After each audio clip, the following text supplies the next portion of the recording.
نحمده ونصلي ونسلم على سيدنا ومولانا محمد رسوله النبي الأمين المكين الحنين الكريم الرؤوف الرحيم. أما بعد، فأعوذ بالله من الشيطان الرجيم. بسم الله الرحمن الرحيم. قال الله تبارك وتعالى في الكلام المجيد والفرقان الحميد: سبحان الذي أسرى بعبده ليلا من المسجد الحرام إلى المسجد الأقصى. صدق الله مولانا العظيم. وقال الله تبارك وتعالى في شان حبيبه مخبرا وآمرا: إن الله وملائكته يصلون على النبي يا أيها الذين آمنوا صلوا عليه وسلموا تسليما. مولاي صل وسلم دائما أبدا على حبيبك خير الخلق كلهم محمد سيد الكونين والثقلين والفريقين من عرب ومن عجم. يا رب بالمصطفى بلغ مقاصدنا واغفر لنا ما مضى يا واسع الكرم. اللہ رب العزت خالق کائنات حمد و ثنا پیارے آقا کریم علیہ الصلوۃ والسلام کی بارگاہ میں عاجزانہ ہدیہ درود و سلام کے بعد تمام احباب سامعین کو السلام علیکم ورحمۃ اللہ وبرکاتہ. الحمدللہ تعالی جمعۃ مبارکین بابرکت ساعتوں میں ہم سب شریک ہیں. دعا ہے کہ اللہ رب العزت اپنی رحمت پاک کا صدقہ ہمیں حق بیان کرنے اور اس پر عمل کرنے کی توفیق عطا فرمائے. آج کی اس مبارک نشست میں چند ایک کلمات آقا کریم علیہ السلام کے اس عظیم سفر اور معجزہ کے حوالے سے، جسے سفر معراج کہا جاتا ہے، جو آقا کریم علیہ السلام کی ذات مبارکہ کو اللہ تبارک و تعالیٰ نے رات کے مختصر حصے میں اس کائنات کی سیر کروائی، اور اس سیر کے ابتدائی حصے کا ذکر اللہ تبارک و تعالیٰ نے پارہ نمبر 15 کی پہلی آیت کریمہ سورہ بنی اسرائیل کی پہلی آیت کریمہ میں ارشاد فرمایا: سبحان الذی، پاک ہے وہ ذات ہر نقص سے، ہر عیب سے، ہر کمزوری سے، اسریٰ بعبدہ، جس نے خود سیر کروائی اپنے محبوب اور مقرب بندے کو، لیلم، رات کے انتہائی مختصر حصے میں، من المسجد الحرام الی المسجد الاقصی، مسجد حرام سے لے کر مسجد اقصی تک. اور اگلا جو مرحلہ ہے اس کا ذکر سورہ النجم میں ہے. آج کی اس نشست میں آقا کریم علیہ السلام کے اس سفر معراج کے حوالے سے ہی بات کرنا چاہ رہا ہوں، مگر اس سفر کے ایک حصے پر بات کرنا چاہ رہا ہوں، ایک جہت پر، جو کفار و مشرکین نے آقا کریم علیہ السلام کی زبان مبارک سے جب یہ اعلان سنا، اس دعوے کا سنا، تو استغفر اللہ العظیم آقا کریم علیہ السلام کو معاذ اللہ جھوٹا ثابت کرنے کے لیے، غلط ثابت کرنے کے لیے، اور ایسا کچھ نہیں ہوا اس کا انکار ثابت کرنے کے لیے، وہ آقا علیہ السلام سے طرح طرح کے عجیب و غریب سوالات پوچھنے لگ گئے. تو وہ جو کفار و مشرکین کے عجیب و غریب سوالات تھے، اس حوالے سے چند ایک باتیں آج اس سے عرض کرنا چاہ رہا ہوں. اور جو سفر معراج کا ذکر ہے، انشاءاللہ وہ پیر کی شب ہماری مسجد میں بعد نماز عشاء معراج النبی صلی اللہ علیہ وسلم کا پروگرام ہوگا، تو اس میں انشاءاللہ میں یہ عرض کروں گا، ہم مسجد فاطمہ الزہرا میں انشاءاللہ.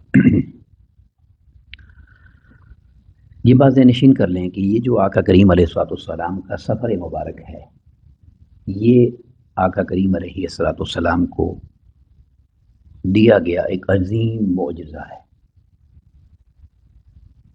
جو آقا علیہ السلام کو عطا فرمایا گیا. اب معجزہ کسے کہتے ہیں اور معجزہ ہوتا کیا ہے؟ اس کا جو مادہ ہے، اشتقاق ہے، جو روٹ ورڈ ہے اس کا وہ ہے عجیزہ یا عجزو عجزن، وہ چیز جو کسی چیز پر کوئی شخص قادر نہ ہو، جس سے کوئی شخص عاجز آ جائے، یعنی جو کسی کے لیے ممکن نہ ہو۔ معجزہ ایک ایسی چیز ہے کہ ویسا کوئی کر کے نہ دکھا سکتا ہو، کسی کی قدرت میں وہ چیز نہ ہو، جو انسان کے بس سے باہر عمل ہو اسے معجزہ کہا جاتا ہے، جس سے انسان کرنے میں عاجز آ جائے۔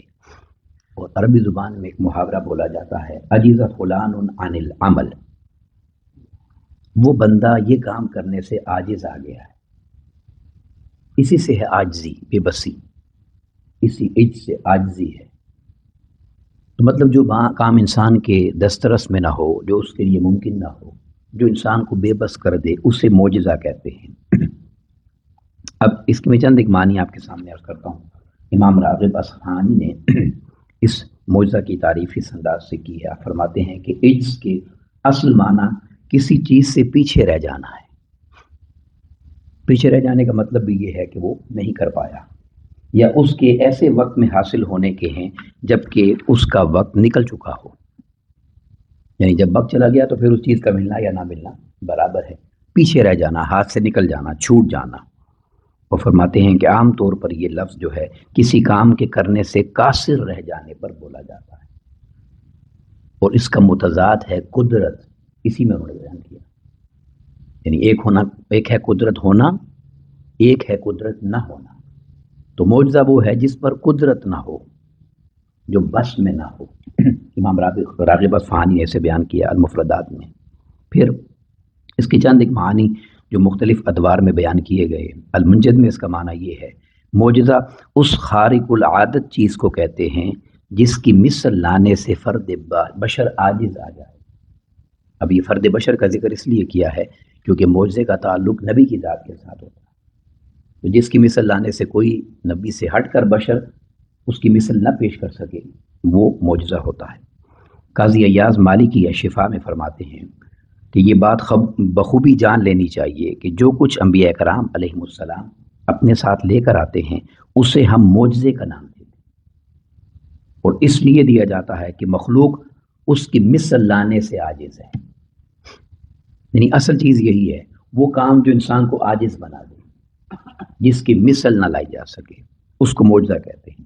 امام خازن نے اس کی تعریف میں بیان کی کہ معجزہ اللہ کے نبی اور رسول صلی اللہ علیہ وسلم کی طرف سے جملہ انسانوں کے لیے ایک چیلنج ہوتا ہے کہ ہم نے یہ طاقت اپنے نبی کو دے رکھی ہے، اب برابری کر کے دکھاؤ۔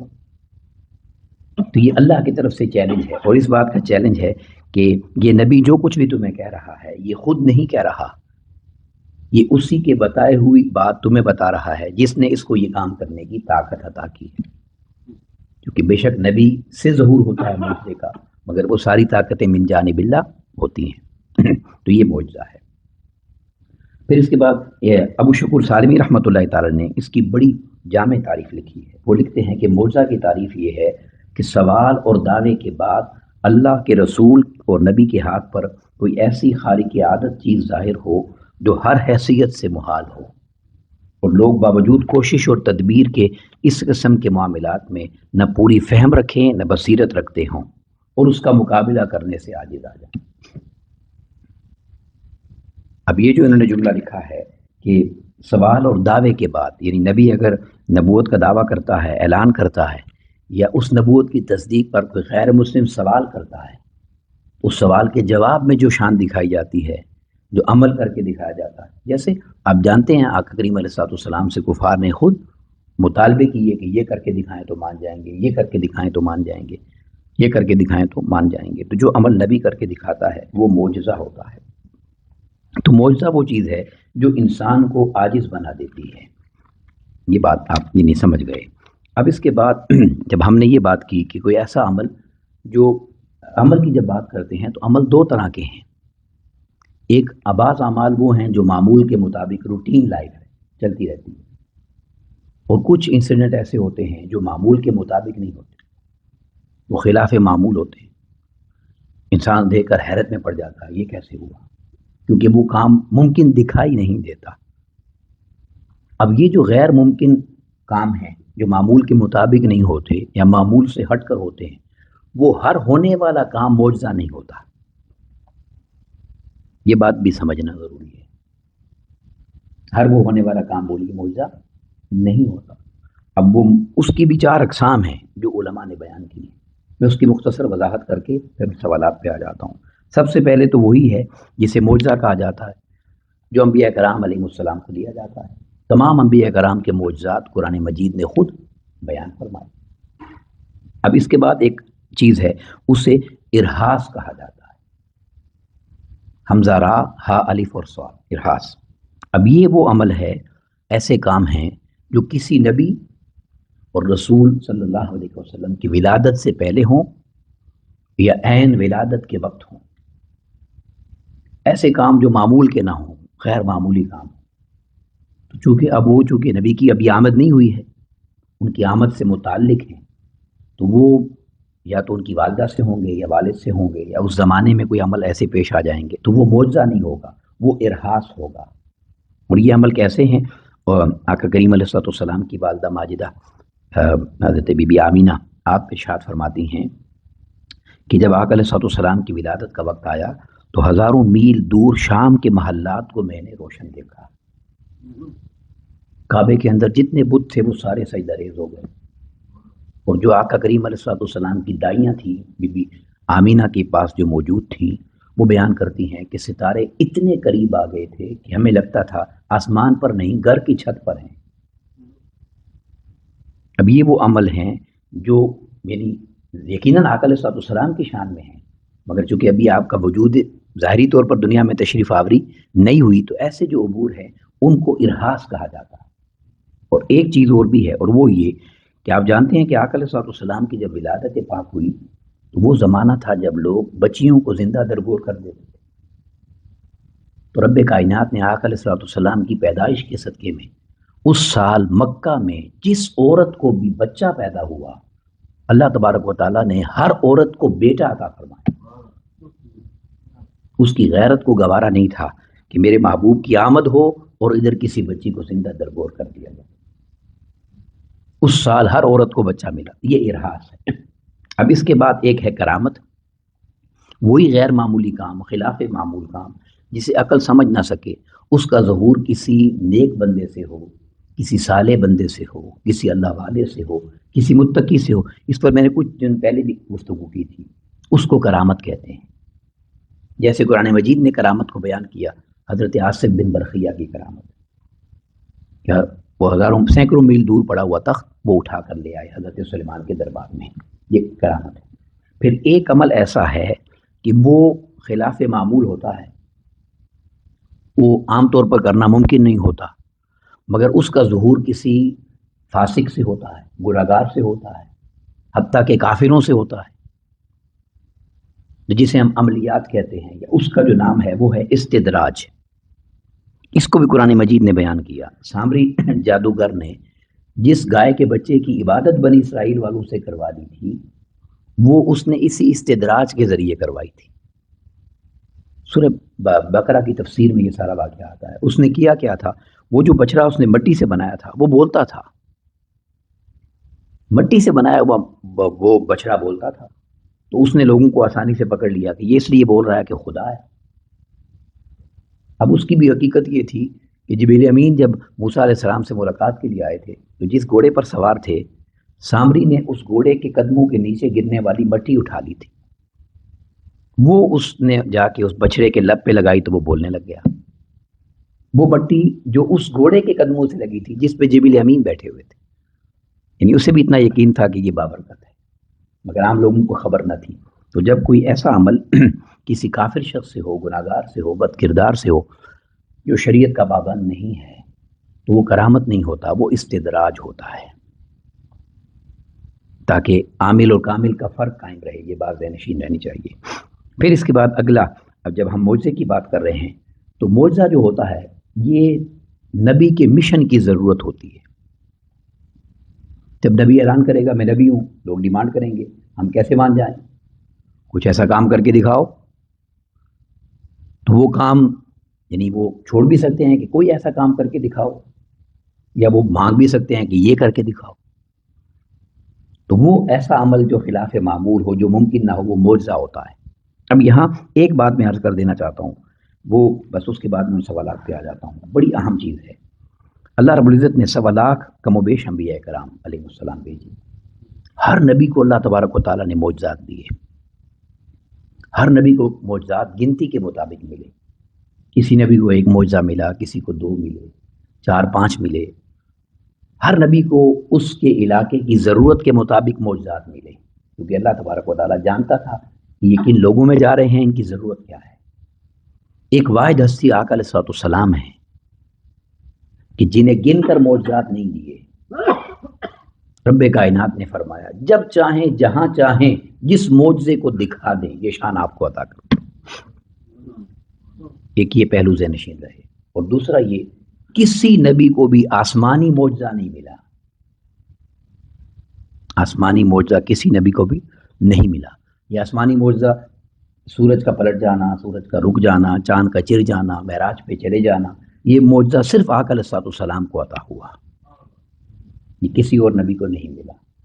اب اس کے بعد ایک اور چیز ہے جو بڑی اہم ہے، وہ یہ کہ اللہ تبارک و تعالیٰ نبی کو جو معجزہ دیتا تھا نا، وہ اس وقت کی ڈیمانڈ کے مطابق ہوتا تھا.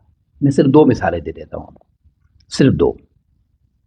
جیسے اللہ تبارک و تعالیٰ نے موسیٰ علیہ السلام کو لاٹھی کا دیا نا معجزہ، وہ مارتے تھے دریا میں رستہ بن جاتا تھا، پتھر پر مارا تو چشمے پھوٹ پڑے، پھینکا تو اژدہا بن گیا. تو یہ جتنے کام ہیں یہ جادوئی لگتے ہیں، میجک کی طرح. تو اس زمانے میں جادو عروج پر تھا، مقابلہ جادوگروں سے تھا. فرعون نے جادوگر ہی بلائے تھے نا مقابلہ کرنے کے لیے. تو اللہ تبارک و تعالیٰ نے موسیٰ علیہ السلام کو وہ معجزات دیے جو جادو لگے، صرف غیر ممکن نہ ہو. اب لاٹھی گری ہے، سانپ کیسے بن گیا؟ آپ سمجھ رہے ہیں بات؟ تو ہر نبی کو معجزہ اس زمانے کی ڈیمانڈ کے مطابق دیا جاتا تھا. اب عیسیٰ علیہ السلام کا جب وقت تھا، اس وقت میں میڈیکل بڑے عروج پر تھی، طب، بڑی بڑی بیماریوں کا علاج لوگ کرتے تھے. تو اللہ تبارک و تعالیٰ نے عیسیٰ علیہ السلام کو سارے معجزات طب کے دیے. جو پیدائشی بلائنڈ ہے، نابینا ہے، اندھا ہے، اس کو آنکھیں دے دیں. مٹی کا پرندہ بنا کے پھونک ماریں وہ زندہ ہو جائے گا. مردے کو ٹھوکر ماریں اٹھ کے بیٹھ جائے گا. اب وہ بیمار کو تو ٹھیک کر سکتے تھے وہ لوگ، مردے کو ٹھیک نہیں کر سکتے تھے. تو رب کائنات نے ان کے توڑ میں عیسیٰ علیہ السلام کو وہی معجزہ دیا. اب یہ 2 مثالیں یاد رکھ لیں. اب آقا علیہ السلام کے زمانے میں تو سارے ان پڑھ تھے، جاہل. تو اگر آقا علیہ السلام کے بعد کسی اور نبی نے آنا ہوتا معاذ اللہ، تو اللہ ان کو وہی معجزات دیتا جس کی ضرورت مکہ کو تھی. اللہ نے یہ آسمانی معجزات اس لیے دیے کہ زندگی کتنی بھی ترقی کر جائے، قیامت تک سائنس کہیں بھی پہنچ جائے، تو یہ سارے سائنسی معجزات آقا علیہ السلام کو اس لیے دیے کہ سائنس جتنی بھی ترقی کر جائے، میرے نبی کی ایک سفر کی وہ مثال نہ لا سکے روئے زمین پر. تو آقا علیہ السلام کو یہ کائنات کے آسمانی معجزات بھی اس لیے عطا ہوئے. تو معجزہ نبی کو اس کے امر کے مطابق دیا جاتا ہے. اب وہ کفار جو تھے، میں آخر میں نتیجے پر آپ کو لے آؤں گا، مگر ان کی بڑی عجیب بات تھی. جب آقا علیہ السلام نے یہ اعلان فرما دیا اور یہ واقعہ پیش کر دیا، مسلمان تو خوش ہوئے کہ اللہ رب العزت سے ملاقات کر کے آئے ہیں براہ راست. وہ وہاں کی تفصیلات پوچھتے تھے، بیٹھتے تھے. کفار کو بڑی تکلیف ہوئی کہ یہ تو ادھر ادھر کے معجزات بھی قابو نہیں آ رہے تھے، اب اتنی بڑی بات کر دی ہے تو اب تو اسے ہر کوئی مان جائے گا. تو ابو جہل جو ہے بدبخت، اس نے ایک گروپ تیار کیا اپنے لوگوں کا، اور وہ آقا علیہ السلام سے سوال پوچھنے آ گیا. اب اسے بھی پتا تھا نا کہ بیت المقدس کہاں ہے، مسجد اقصیٰ کہاں ہے، اور اسے پتا تھا شروع سے لے کر ہمارے ساتھ بچپن سے گزاری ہے، یہ تو کبھی نہیں گئے وہاں پر. تو وہ آیا اور اس نے کہا کہ اگر آپ بیت المقدس گئے ہیں تو میں آپ سے کچھ سوالات کرتا ہوں، ان کے جوابات دے دیں.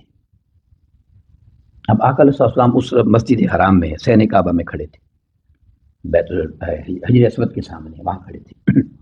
اس نے آ کر پوچھا، اس نے کہا یہ بتائیں مسجد اقصیٰ کی کھڑکیاں کتنی ہیں،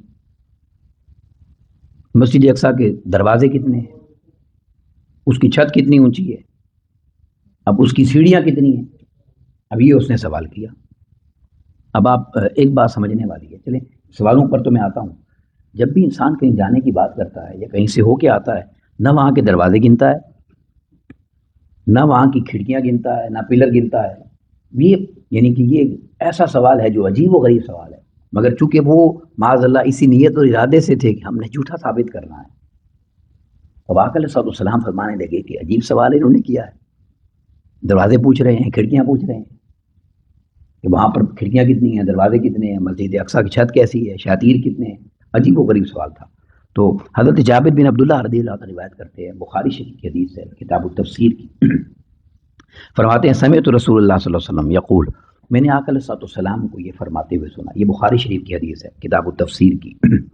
اور وہ یہ فرماتے ہیں کہ آقا علیہ السلام نے فرمایا یقول لما کذبتنی قریش، جب قریش میرا انکار کر رہے تھے اور میرے واقعہ کو معاذ اللہ جھوٹا ثابت کر رہے تھے سفر معراج کا، قمت فی الحجری، میں حجر اسود کے سامنے کھڑا تھا، وہ سوالات پوچھ رہے تھے. فجل اللہ لی بیت المقدس، تو اللہ رب العزت نے بیت المقدس میرے سامنے کر دیا تھا. کیونکہ میں نے آپ کو پہلے کہہ چکا ہوں کہ جب انسان کہیں جاتا ہے تو کھڑکیاں دروازے نہیں گنتا، مگر چونکہ آقا علیہ السلام سے ایک دم سوال پوچھ لیا گیا تو رب کائنات نے بیت المقدس آقا علیہ السلام کے سامنے رکھ دیا. تو آقا علیہ السلام فرماتے ہیں اخبرہم عن آیاتہ وانا انظر الیہ، پھر ہر وہ چیز جو مجھ سے وہ پوچھتے گئے میں دیکھ دیکھ کر ان کو بتاتا گیا. یہ بخاری شریف کی حدیث. تو اب کھڑکیاں بھی بتا دی، دروازے بھی بتا دیے، چھت کیسی ہے بتا دیا، شاطیر بتا دیے، پلر بتا دیے، سیڑھیاں ہیں یا نہیں ہیں، ہر چیز ان کو بتا دی. مگر چونکہ وہ آئے اسی نیت اور ارادے سے کہ جھوٹا ثابت کرنا ہے معاذ اللہ، تو وہ کہنے لگے اچھا یہ صحیح مسلم میں بھی حدیث اور ترمذی شریف میں بھی ہے، سیاستہ کی حدیث ہے.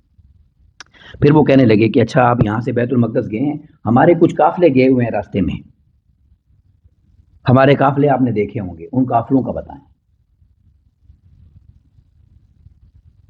اب آقا علیہ السلام نے فرمایا اچھا ٹھیک ہے، تمہارے 3 قافلے میں نے دیکھے،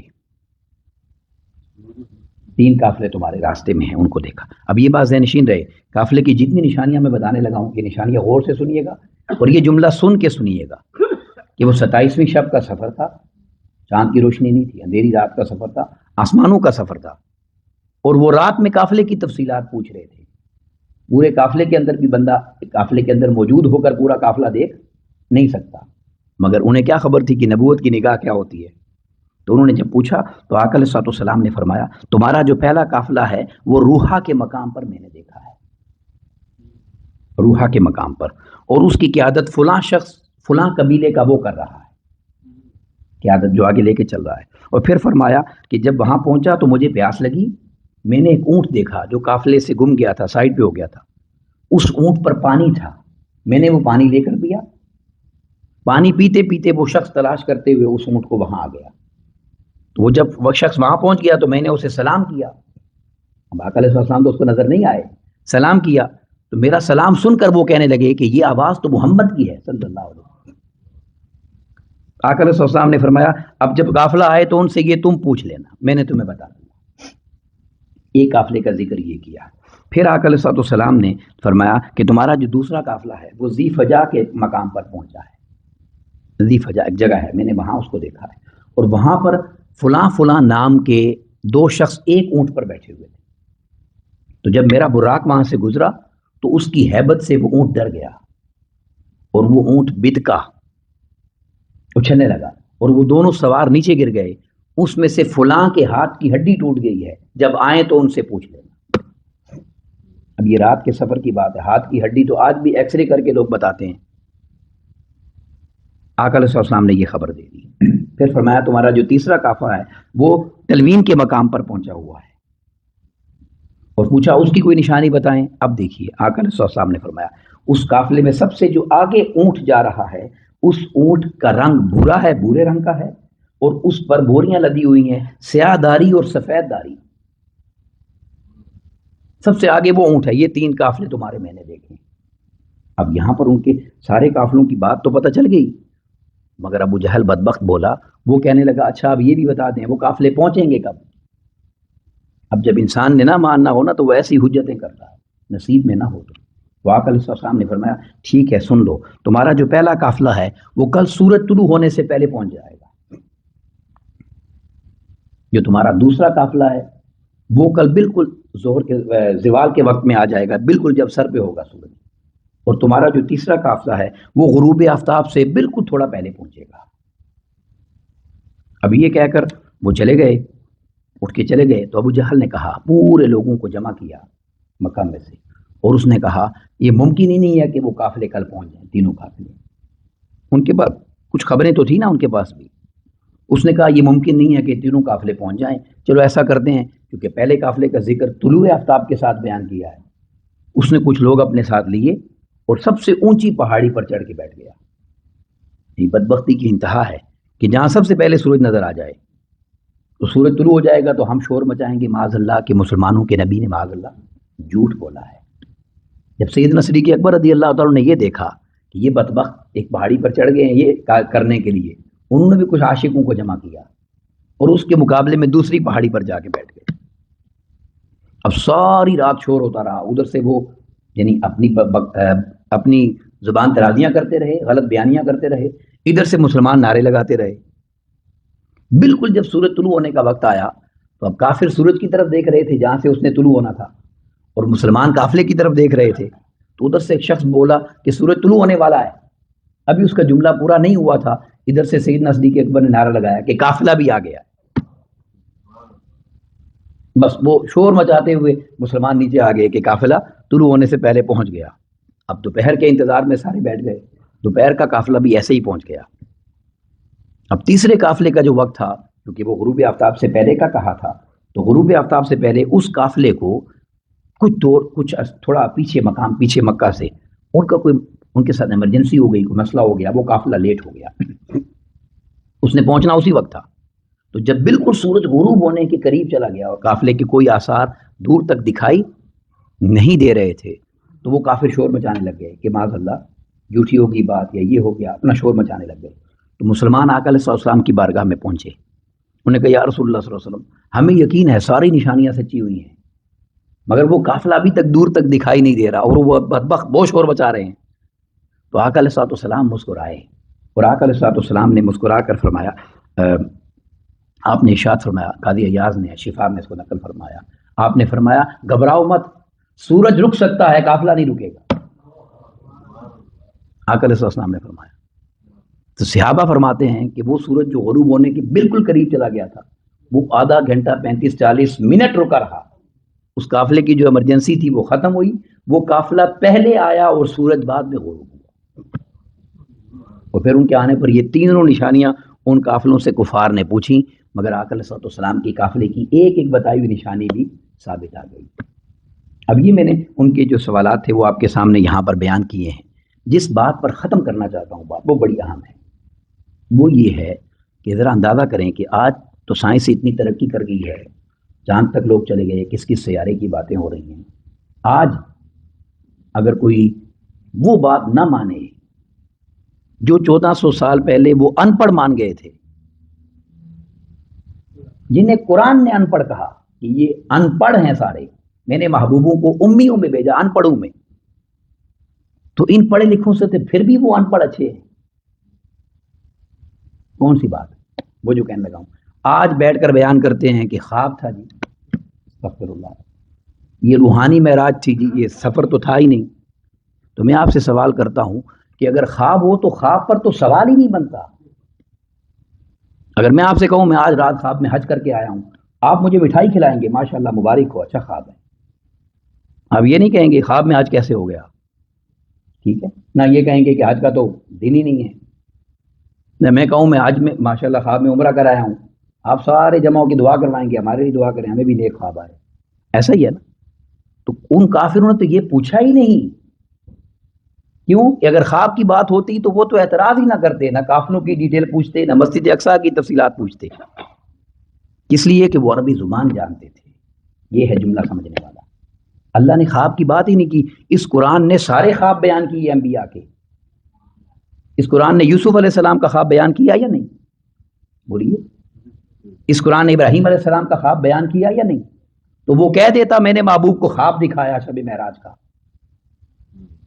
یہ تو خواب نہیں تھا. اس نے کہا سبحان الذی اسرا بعبدہ، میں نے خود اپنے بندے کو سیر کرائی.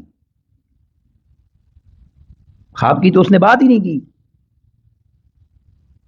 تو جو آج بھی اگر یہ کہے کہ معاذ اللہ خواب کی بات ہے تو وہ آقا علیہ الصلوۃ والسلام کا معجزے کا منکر ہوتا ہے. میں توجہ دلانا چاہتا ہوں. اور جو معجزے کا انکار کرتا ہے وہ نبوت کا انکار کرتا ہے. جو نبوت کا انکار کرتا ہے وہ لاکھ کلمہ پڑھے اس کی مسلمانی نہیں رہتی. اس پر غور کرنے کی ضرورت ہے. اسی لیے آقا علیہ الصلوۃ والسلام نے جب اس سفر کو بیان کیا تو انہوں نے اس سفر کی تفصیلات کو پوچھا. تو پھر آقا علیہ الصلوۃ والسلام نے جو اس میں دوسرے قافلے کا جب ذکر فرمایا، قافلے کا، تو فرمایا مجھے پیاس لگی اور میں نے اس اونٹ سے پانی لے کر پیا. تو خواب میں پیاس کا کیا تعلق ہے پانی پینے کا اور صبح اٹھ کے اس طرح کی باتوں کو بیان کرنے کا؟ مگر چونکہ یہ خواب نہیں تھا، آقا علیہ الصلوۃ والسلام کا خود جانا تھا جسم کے ساتھ، اور آپ کا سفر مبارک تھا اور سیر تھی جو رب نے آپ کو کرائی تھی، اس لیے اسے اتنی شان سے بیان کیا گیا ہے. اب اس سفر کی تفصیلات کیا ہیں میں آپ کو عرض کر چکا ہوں. انشاءاللہ پیر کی شب کو بعد نماز عشاء ہماری مسجد میں معراج النبی کا پروگرام ہے، اس میں ہم انشاءاللہ بیان کریں گے. اللہ رب العزت ہمیں آقا علیہ الصلوۃ والسلام کی عظمتوں اور شانوں کو سمجھنے کی توفیق عطا فرمائے. وما علینا الا البلاغ. السلام علیکم ورحمۃ اللہ وبرکاتہ.